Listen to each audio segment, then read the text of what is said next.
நான் ஒரு காரியத்தை உங்களுக்கு சொல்றேன். Je vais dire une chose. 31ஆம் தேதி Le 31, இந்த தேசத்துல ஒரு காரியம் நடக்கும். il y a quelque chose qui va se passer dans le pays. இந்த தேசத்துல இருக்கிற நிறைய பேர் Il y a beaucoup de gens dans ce pays. தத்தளிப்பாங்க. Ils vont être. சுவிஸ்ல என்ன நடக்கும்னு கர்த்தர் சொன்னவர். Dieu m'a dit qu'est-ce qui va se passer en Suisse. இந்த தேசம் மனம் திரும்ப வேண்டும். Il faut que le pays se repente. Swiss தேசம் Suisse, மனம் திரும்ப. réponds-toi.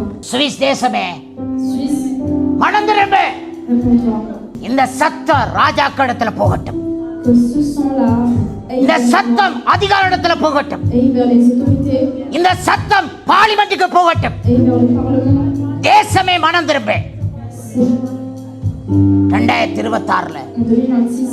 நீ மனம் திரும்பாத பட்சத்துல Si tu ne te repens pas, கர்த்தருடைய கோபம் மேல வரும். la colère de Dieu s'enflammera comme 2026 2026.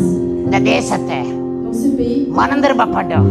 Seigneur, que ce pays, இந்த நன்மையினால முடிச்சுட்டோம். நாங்க வாழுகிற தேசம் ஐயா c'est un pays où nous vivons, எங்கட தேசமா இருக்கிறது ஆண்டவரே. un pays, கைவிடாதே ne l'abandonne pas. ஆண்டவரே. ஒரு ஜோனா இருந்தா Il y avait un Jean, நினிவேக்கு அழிவு வராது.